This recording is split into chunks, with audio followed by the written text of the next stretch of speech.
부흥, 하나님의 통치를 경험하게 한다는 주제로 말씀 나눌까 합니다. 부흥, 하나님의 통치를 경험하게 한다는 주제로 말씀 나누겠습니다.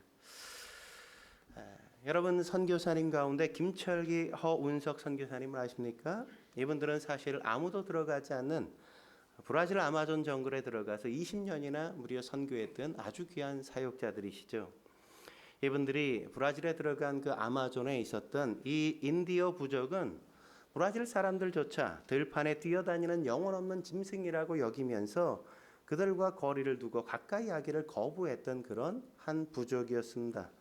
인디어 부족들은 난폭할 뿐만 아니라 거칠고 사람들에게 배반을 일삼는 가룟 유다처럼 가룟 유다의 후손처럼 그렇게 배반을 일삼는 그런 사람들이었어요. 그런데 그런 그들에게 복음을 전해야 되겠다는 마음을 갖고 그 정글 속에 들어가서 복음을 전하기 시작한 겁니다. 정글에 들어가서 지내다 보니까 독충에게 물려가지고 가족 전체가 그냥 온몸에 피고름이 나기 시작하고 밤새 한숨도 못 자는 그런 날들도 적지 않았어요.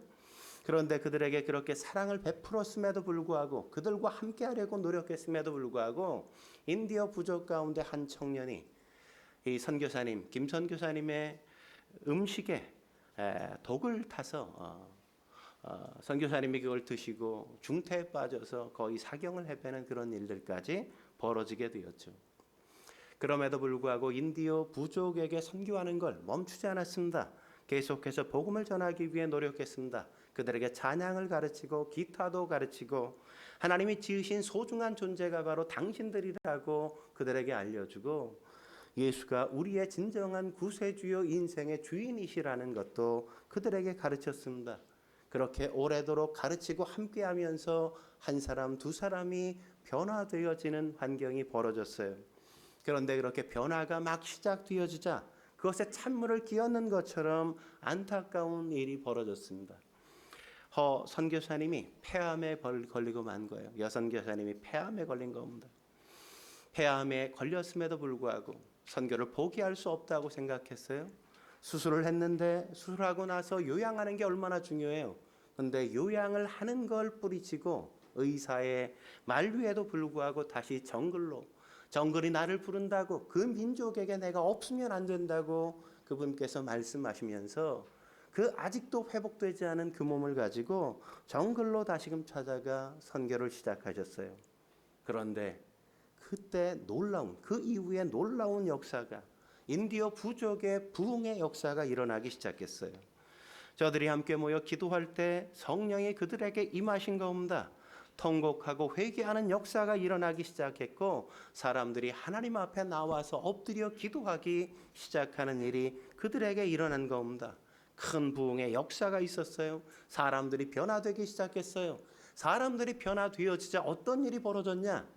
그들의 땅에 있었던 망고 나무에 그동안 단 한 번도 열매가 열리지 않았는데 그 망고 나무 가지가 부러질 정도로 열매가 많이 열리는 그런 놀라운 역사도 일어나기 시작했어요. 사람들이 믿는 사람들이 많아지기 시작하자 사실 그 나라 언어조차 문자조차 없는 그들에게 신학교를 세워야 되겠다고 생각하고 신학교를 세우고 학생들을 불러 모아 신학을 가르치기 시작했어요. 그리고 첫 해 100여 명이나 되는 인디어 부족 사람들이 신학교 졸업생이 되어 졸업하고 그 가운데 무려 50명이 넘는 사람이 목사 안수를 받는 기적 같은 역사가 그 인디어 부족에게 나타나기 시작한 거죠. 암투병 다 회복되지 않았음에도 불구하고 그 쓰러져가는 몸을 붙들고 인디어 부족을 찾아갔을 때 그를 통해 성령의 역사가 나타나고 부흥의 역사가 그 땅 가운데 임하게 되어진 거죠. 여러분 오늘 본문에도 그런 역사가 일어나는 걸 기록하고 있지 않습니까? 바울을 생각해 보십시오. 1차 전도 여행을 마치고 2차 전도 여행도 마쳤어요. 그러면 좀 이만하면 쉬어도 된다는 생각을 가져야 되는 것 아닙니까? 근데 바울은 쉬려고 생각하지 않았어요. 그는 곧바로 몸을 추스리고 나서 3차 전도 여행을 시작하는 게 바로 오늘 본문의 시작이란 말이죠. 3차 전도 여행의 베이스 캠프가 어디냐? 오늘 본문에 등장하는 에베소라는 지역이었던 겁니다. 에베소는 항구 도시로 소아시아의 교통의 요충지일 뿐만 아니라 상업이, 무역이 아주 번창했던 도시예요. 1세기 에베소의 인구가 얼마나 되었냐? 무려 25만이나 되었어요. 25만. 거대한 도시였죠. 거대한 도시.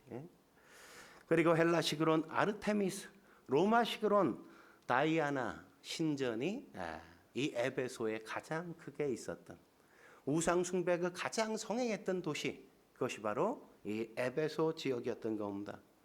이 신전에 그렇게 많은 우상들을 숭배하는 사람들이 많으니까 그냥 뭐 재정적으로 얼마나 많은 이익을 가져다 줬는지 몰라요.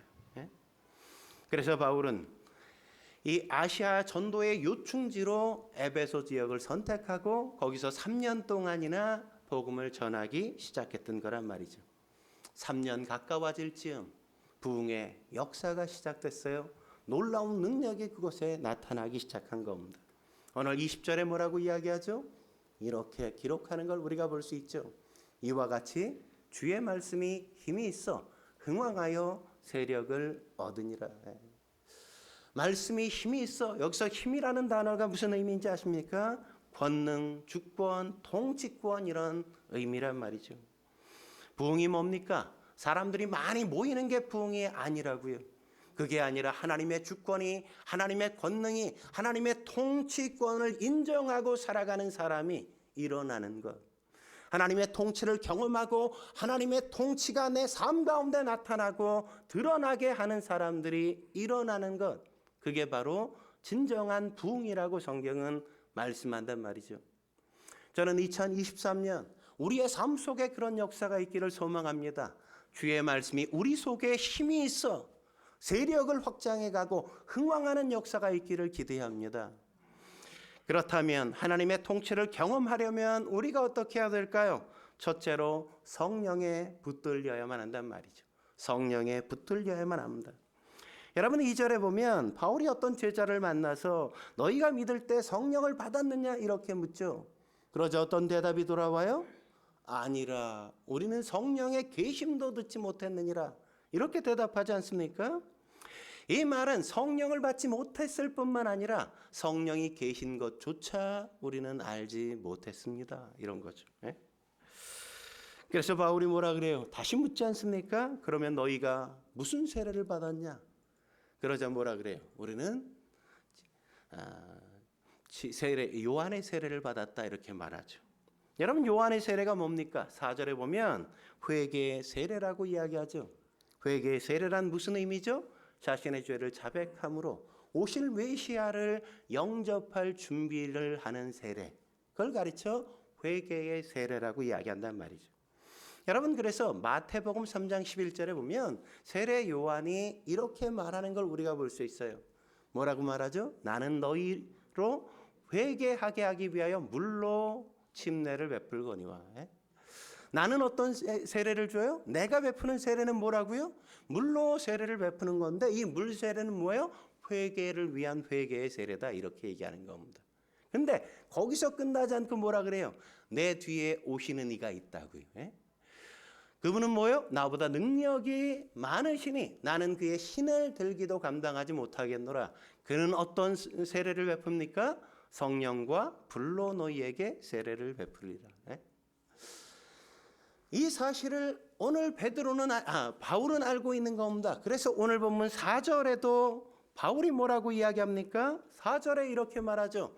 요한이 회개의 침례를 베풀며 백성에게 말하되 내 뒤에 오시는 이를 믿으라 하였으니 이는 곧 누구라? 예수라. 예수님을 믿는 것. 그것이 바로 뭐라는 거예요? 그게 바로 예수님이 오신 이후요. 그가 전하는 복음의 본질이라고 이야기하는 거죠. 그러므로 여러분 성령을 받고 성령으로 충만해 성령에 붙들려 산다는 건 바로 예수님을 믿고 예수님처럼 살아 예수님을 내 몸으로 드러내며 예수님을 증거하며 사는 삶이 바로 성령으로 사는 삶이요. 성령으로 거듭난 인생의 삶이라고 성경이 말하는 것이라는 걸 우리가 놓치면 안 돼요. 여러분 성령 충만을 오해하지 마십시오.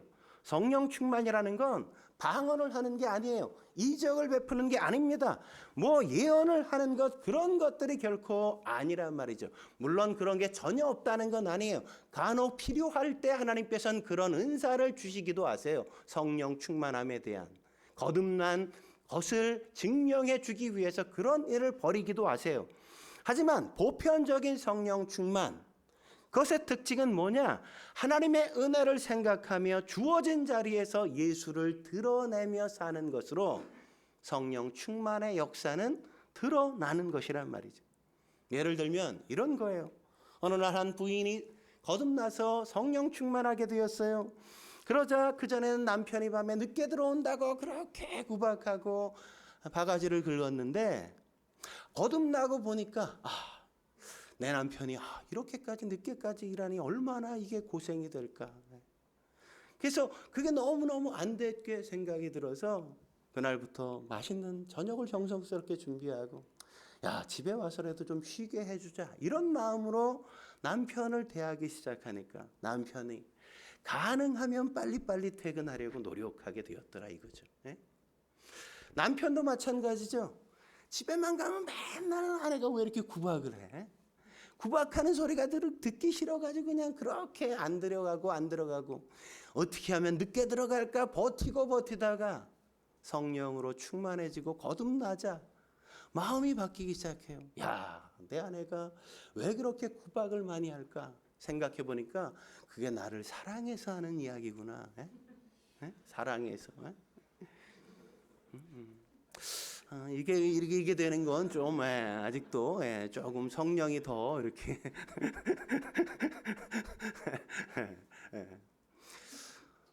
그런 거란 말이죠. 그러니까 아내의 따가웠던 그런 바가지가 야, 그 바가지도 찬양 소리로 들리고 음악 소리로 들리고 할렐루야 이러면서 집에 들어가기 시작한단 말이에요. 야, 아내가 나를 이렇게 사랑하다니, 꾀꼬리처럼 나를 위해 노래를 부르는구나, 사랑의 노래를, 이렇게 생각하면서 들어가게 되어지는 것, 그게 바로 성령의 역사요. 성령의 은혜를 알고 복음이 무엇인지를 깨달은 사람만이 그런 인생을 살아가기 시작하는 겁니다. 여러분, 이렇게 성령으로 충만한 사람에겐 몇 가지 변화가 일어나기 시작한단 말이죠. 어떤 변화가 일어날까요? 첫 번째, 자기를 극복한단 말이에요. 자기를 극복해가요. 좋지 않은 말을 듣더라도 조금 전에 말씀드린 것처럼 그 모든 좋지 않은 말까지도 사랑의 언어로 승화시켜 간단 말이죠. 부정적인 이야기를 들어도 그것을 긍정적인 이야기로 해석할 능력이 생겨요. 비판을 들어도 그것을 격려로 내가 해석해내서 그 사람의 이야기가 나를 격려하기 위한 것이요, 나를 세워주기 위한 것이라는 것으로 내가 올바르게 해석해 간단 말이죠.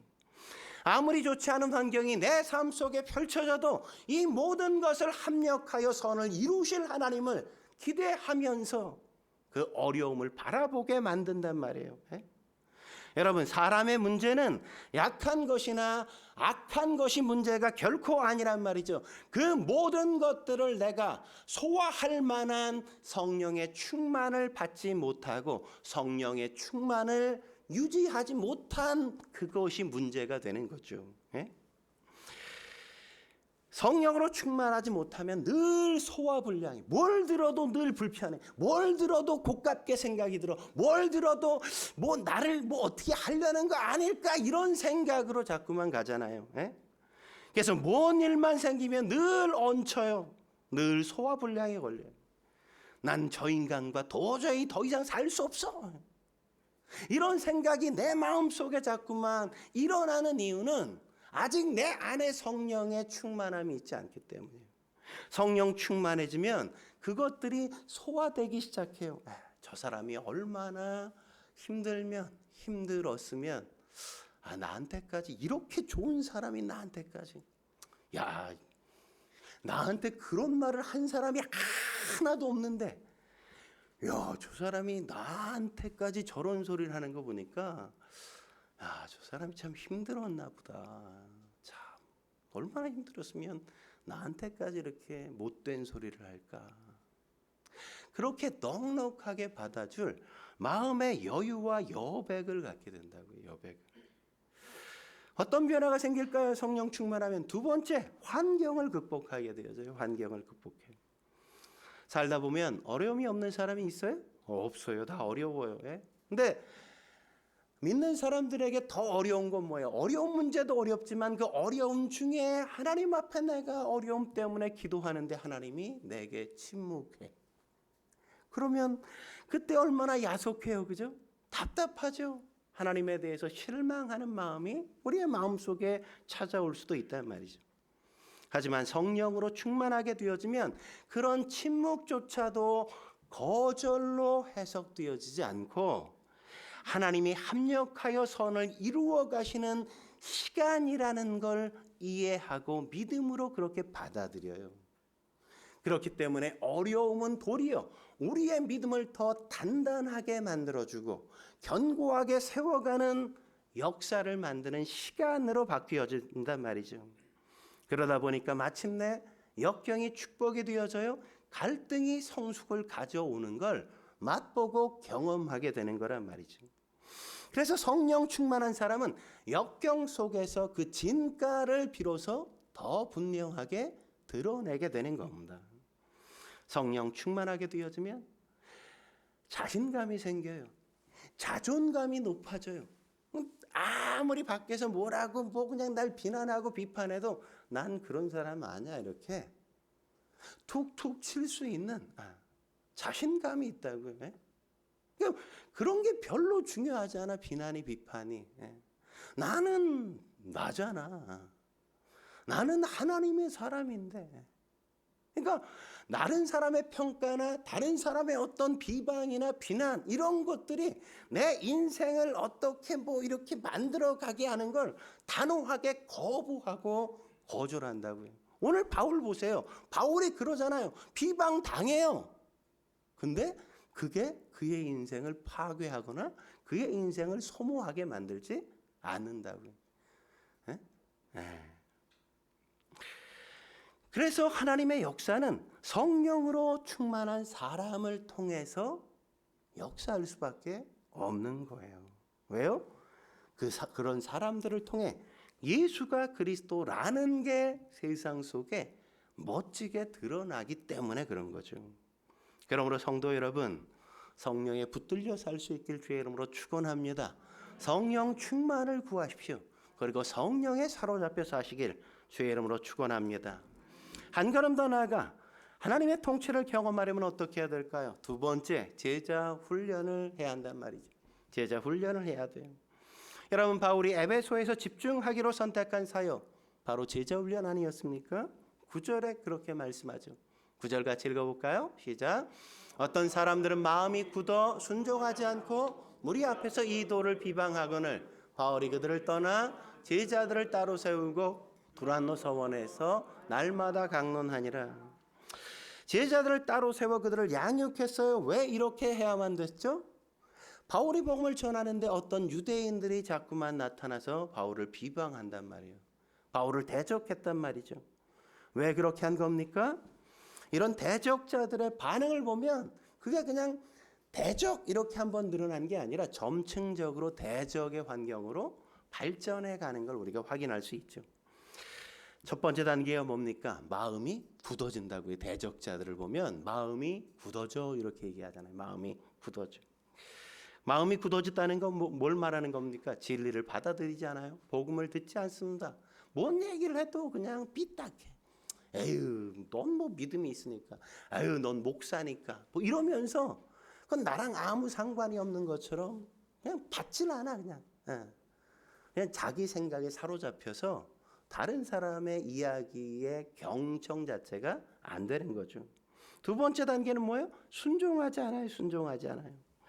애들은 아무리 복음을 전하고 권면해도 순종하는 걸 거부해요. 순종하는 걸. 예?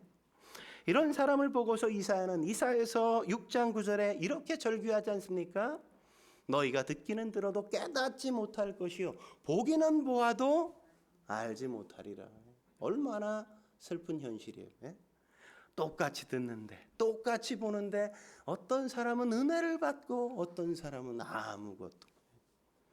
내가 어떻게 살아야 될지 어떤 사람들은 그 속에 어마어마하게 깨닫고 가는데 어떤 사람은 하나도 깨닫지 못하고 안 들은 것과 똑같이 살아가는 이 불순종. 세 번째 단계는 뭡니까? 거기서 멈추지 않죠. 비방하는, 대적하는 단계로 나아가죠. 소극적으로 불순종하는 것에서 멈추지 않고 그 다음 뭐예요? 비방하고 대적한단 말이죠. 대적해. 나쁘게 말하고 욕설을 퍼붓고 그의 일을 방해하고 이런 일들을 해가는 겁니다. 이런 바울과 바울의 사역에 대한 비방은 단순히 바울에 대한 대적이 아니라 이건 하나님에 대한 대적이요 성령을 거스리는 죄였다는 사실을 우리는 두려워해야 한다고요. 우리가 어떤 일을 할 때 우리가 이렇게 반응하지 않도록 스스로 조심하고 주의하고 경계할 수 있어야만 하는 겁니다. 그리고 또 하나 여기서 배울 수 있는 게 뭡니까? 우리가 하나님의 일을 한다고 해서 주의 일을 한다고 해서 늘 편안하게 잘 될 거라는 생각을 하면 안 된다는 거죠. 우리가 주의 일을 할지라도 우리에 대한 저항이 있을 수 있어요. 그 일을 비난할 수 있는 사람들이 있단 말이죠. 다 동의하고 다 따라주는 게 결코 아니라는 겁니다. 그렇기에 그런 일이 벌어진다 해서 하던 일을 멈추거나 예수님을 전하는 일을 포기해서는 결코 안 되는 겁니다. 왜죠? 그런 비방은 사단으로부터 시작되긴 거기 때문에 그래요. 예수님도 보십시오. 마태복음 8장 33절에 뭐라고 얘기합니까? 예수께서 돌이켜 제자들을 보시며 베드로를 꾸짖어 이르시되 뭐라고요? 사단아 내 뒤로 물러가라. 수제자잖아요. 베드로는 예수님 가장 가까이. 그런데 어느 한순간 사단의 종노릇하는 사단의 역사를 만들어가는 일을 할 수도 있다고요. 왜요? 내가 하나님의 일을 생각하지 않냐고 도리어 사람의 일만 생각하기 때문이라는 거죠. 우리가 어떤 일을 할 때 뭘 생각해야 돼요? 하나님의 일. 이게 하나님의 일을 더 진전시키는 것인가? 이게 사람을 생각해 하는 일인가? 내가 사람을 섬기고 있는가? 하나님을 섬기고 있는가? 내가 사람을 섬기는 것이라고 생각되어지면 그때부터 비굴해지는 거예요. 그때부터 자존심 상해. 그때부터 하는 일이 행복할 수가 없어. 내 행복을 다 빼앗아가. 그러나 내가 휴지 하나를 주어도 여기를 걸레로 닦아도 내가 아무리 하찮은 일을 한다 할지라도 그게 주를 위한 일이요 하나님의 일이라면 하나님을 섬기는데 얼마나 감격이 있어요. 기쁨이 있어요. 예수님은 지금 뭘 하세요? 예수님은 지금 베드로의 말에 위험성이 내포되어 있다는 걸 아는 거죠. 나를 위해서 하는 말 같지만 하나님의 구속사를 중단시키는 그 말의 본질을 꿰뚫어 보신 거예요. 베드로가 악해서가 아니라 베드로 속에 사단이 그렇게 교묘하게 예수님을 위한 척 말하면서 사람의 일을 하게 하면서 구속사를 중단시켜버리게 만드는 거죠. 예수님 결코 돌아가실 수 없어요. 아니 어떻게 주님이 십자가에 그런 고통을 당하실 수 있습니까? 주님을 위하잖아요. 예수님이 그래서 십자가를 안 돌아가셨으면 우리는 끝인 거예요. 끝인 거. 그래서 바울은 이런 유대인들의 비방에도 불구하고 복음을 전하는 걸 포기하지 않습니다. 도리어 선택과 집중을 한단 말이죠. 그는 복음을 받아들이지 않는 사람들, 그들에게 더 이상 복음을 전하지 않아요. 그들을 떠난다고요. 떠나요. 그들을 떠나. 여러분, 떠나는 것이 신앙생활에 있어 얼마나 중요한지 몰라요. 우린 기본적으로 현실에 안주하려고 하는 것, 그 습성이 얼마나 강합니까? 헨리 나우에는 이런 떠남을 가리쳐 창조적인 떠남이라고 이야기했단 말이죠.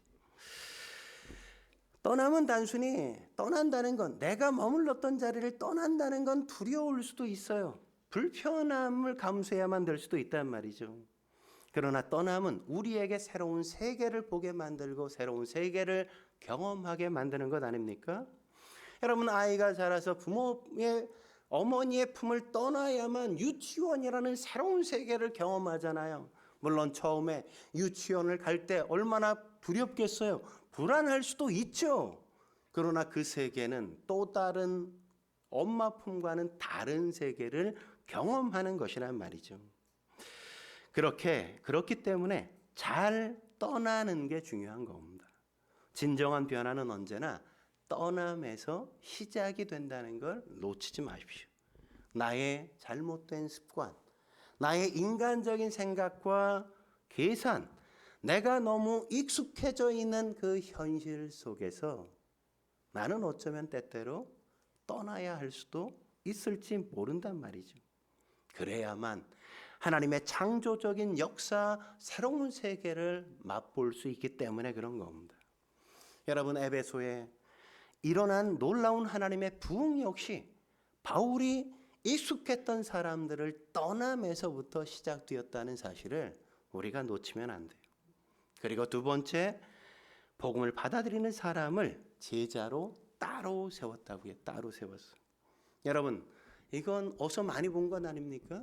예수님의 공생애를 시작하실 때 가장 먼저 했던 일이 뭐예요? 12제자를 부르시고 그들을 따로 세워서 그 일을 하셨잖아요. 여러분, 선택하고 12제자를 선택하시고 예수님은 거의 3년이라는 공생의 전부의 시간을 제자들에게 집중하셨다는 걸 우리는 놓치지 말아야 돼요. 오늘 바울은 나도 예수님처럼 해야 되겠구나. 오늘 에베소 사람들 몇 명이었다고요? 12명. 예? 바울이 뭐 엄청났던 것 같죠? 우리 12명, 우리 지금 12명이 넘어요. 그죠? 에베소 교회보다 더 커 우리가. 야, 여러분 안 놀래네. 전 충격이었어요. 12명 세례 받았는데 우린 세례 받은 사람 12명이 뭐야 지금. 넘잖아.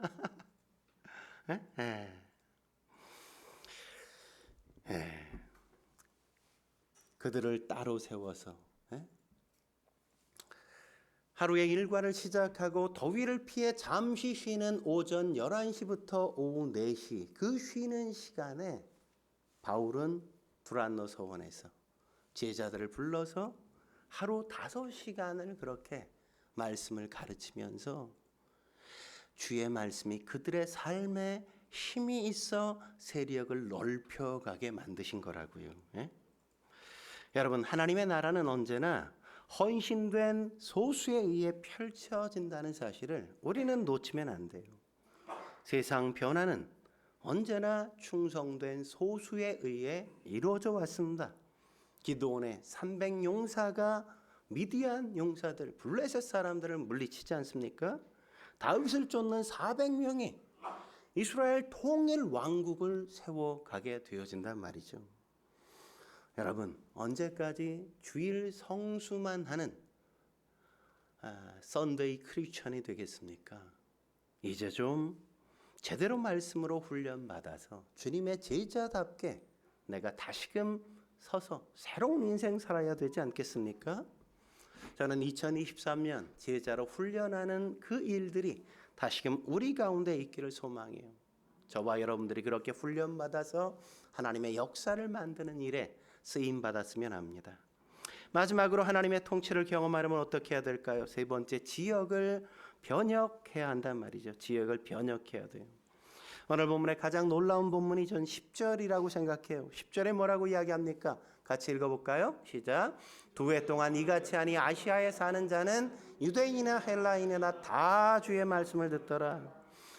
바울이 에베소 시내의 작은 두란노 서원에서 주의 말씀을 가르쳤지만 그 영향력과 그 결과는 아시아 전체를 뒤덮었다고 이야기하잖아요.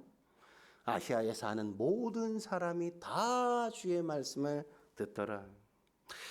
여러분, 어떻게 이런 결과가 나타날 걸까요?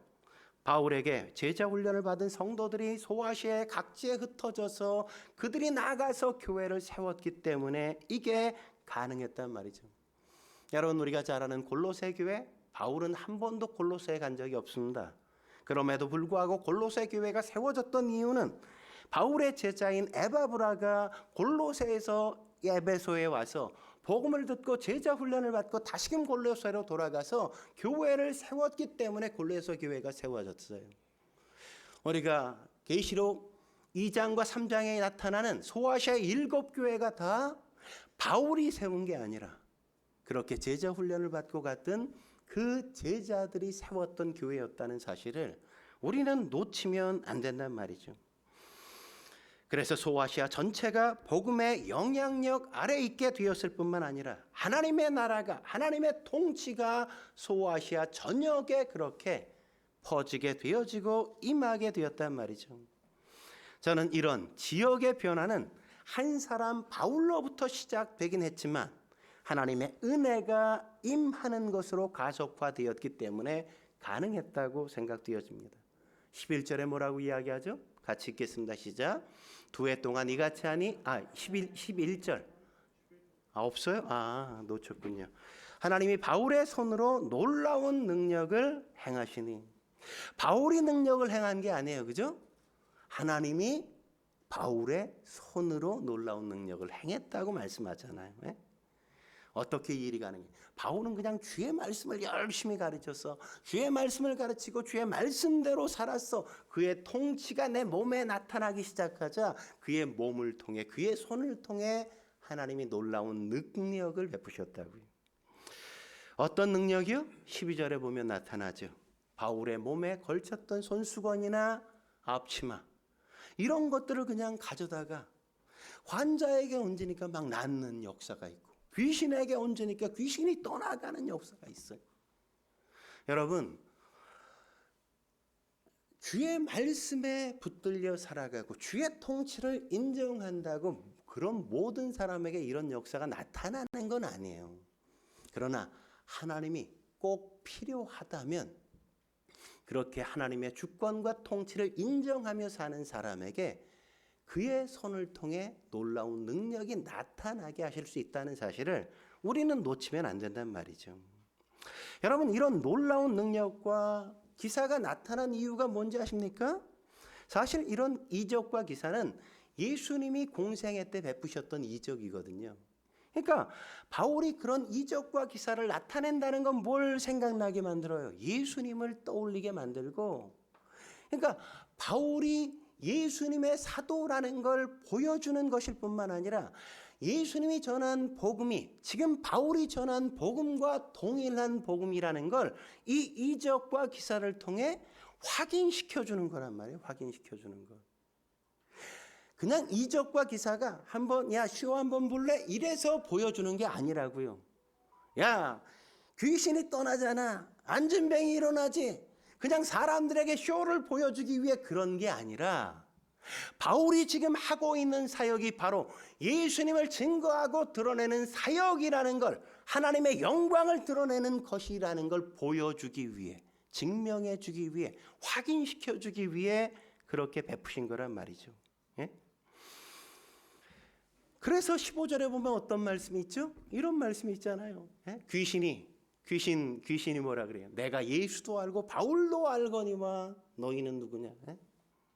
누굴 알아요? 예수님의 권위를 인정해요. 그리고 바울의 권위도 귀신이 인정한다고요. 예? 근데 니네는 도대체 뭐야, 이 인간아? 너희는 다르다는 얘기죠. 그죠? 예. 이런 놀라운 역사가 있죠. 어떤 일이 벌어져요? 사람들이 하나님을 두려워하고 경외하기 시작해요. 복음을 받아들이기 시작합니다. 마술을 행했던 우상 숭배자들이 자신들이 마술을 부렸던 모든 책들을 가져와서 불살른단 말이죠. 그게 은오만이었어요. 은오만은 지금 가치로 하면 한 50억 정도 되는, 네? 금액을, 그 책들을 다 갖다가 불질러 버려요. 네? 그래서 20절이 완성되어지는 거죠. 20절 뭐예요? 20절에 보면 이와 같이 주의 말씀이 힘이 있어 흥왕하여 세력을 얻으니라. 주의 말씀이 힘이 있어 흥왕하여 세력을 얻는, 하나님의 통치가 아시아 전역에 임하는 역사가 있는 겁니다. 제가 앞에서 말씀드린 김철기 허운석 선교사님 부부, 그런 놀라운 체험을 했죠. 독을 먹어도 죽지 않았습니다. 독사가 물었음에도 불구하고 그는 나을 수 있었어요. 그는 100여 명의 신학생을 키우고 졸업시키고 50명의 선교사까지 목회자까지 목사까지 안수하는 놀라운 역사를 그는 맛봤죠. 아마존의 인디어 부족이 완전히 변화되어진 겁니다. 그런데 이런 허 선교사님이 2006년도 폐암이 발병되고 치료한 후에 4년이 흐른 2010년도 다시 폐암이 재발되어지게 되었어요. 발견한 그 당시 어떤 환경이었냐? 암 말기였습니다.